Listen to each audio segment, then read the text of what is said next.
okay with change. I'm okay with change in life. I'm okay with change in sports.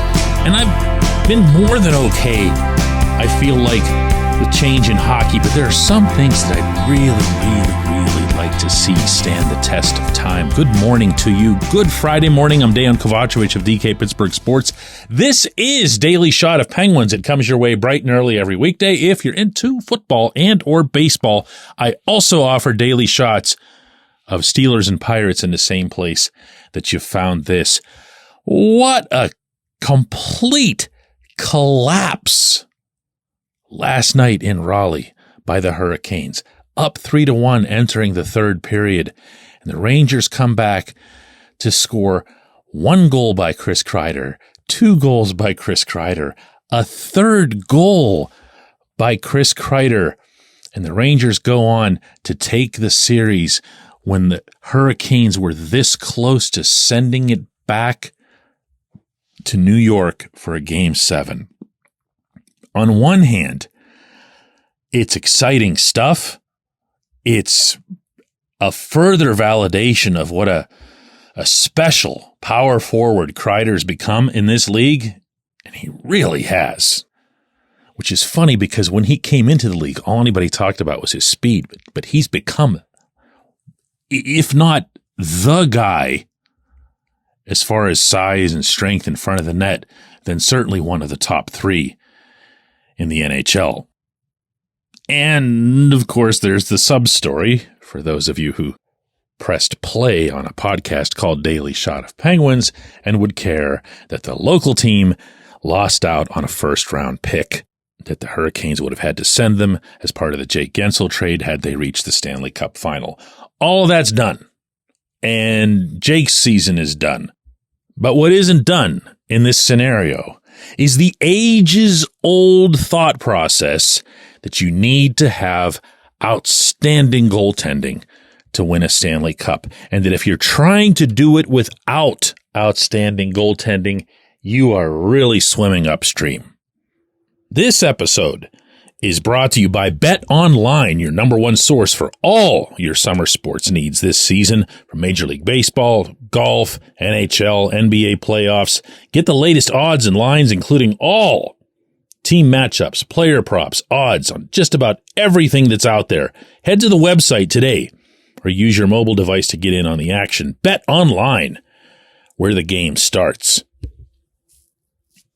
Over the past couple of years, there's been an increasing sentiment, I'd say, throughout the game that, well, look at the Golden Knights.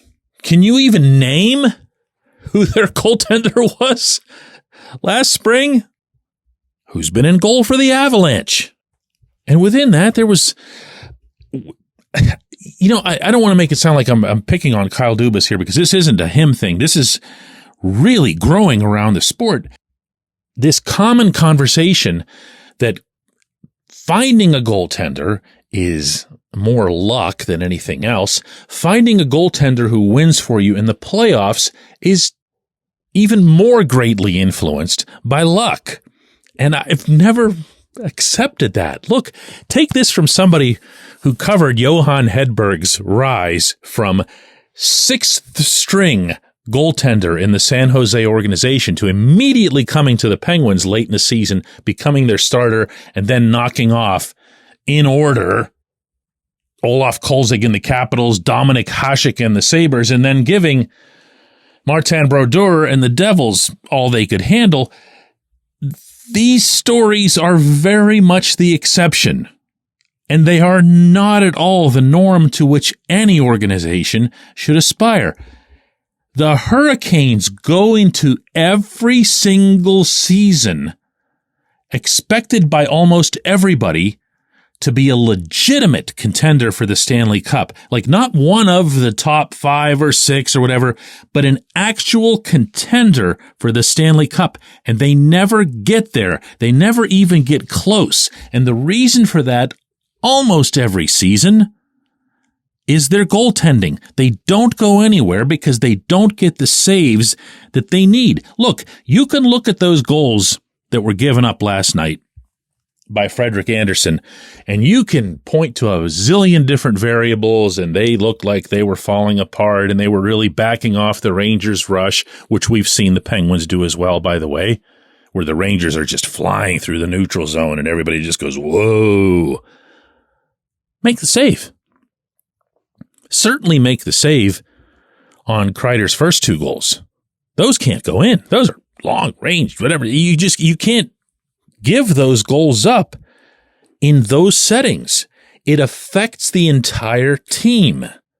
It affects how they perform. And it absolutely affects that lack of aggressiveness that I just described, because they're all thinking, dude, if that shot's going in, the next one's going to go in too.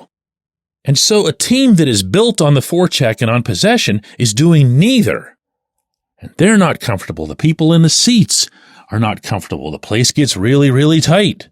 And more goals go in. More bad things happen. I have never heard with my own ears Dubas suggest that goaltending is luck, or that piling up goaltenders in the offseason is just a crapshoot. I've read it, meaning from his time in Toronto, but I've not heard it. So that's the reason I'm not going to make a big case out of it other than to just mention it today. I hope that is not how he feels. I hope that when he flew to Edmonton last summer to meet with Tristan Jarry and family to determine whether or not he'd be a good fit for a long-term contract, and then gave him one that was 5 years and $26 million, I hope that he wasn't thinking, we'll see how it goes. I hope that when he signed Alex Nedeljkovic, well, no, I actually know this. He received lots of strong recommendations about Alex's character, the way he fights out there. A good bunch of that came from Mike Vellucci, who won a Calder Cup in Charlotte, North Carolina, with Nedeljkovic as his goalie. But what I don't want in Pittsburgh, and I wouldn't want it in Raleigh either, is anyone to say, whatever. I mean, we've got all these skaters. We've got all these things figured out about them. We've got all these metrics. We've got ways to measure everything that they do. We don't really have that for goaltenders, at least not as much, which, by the way, they don't. So we're just going to presume that if we take 4 or 5 of these guys and throw them into a blender, one of them is going to come out and maybe get hot for us like that dude from Vegas did, whatever his name was. When we come back, J1Q.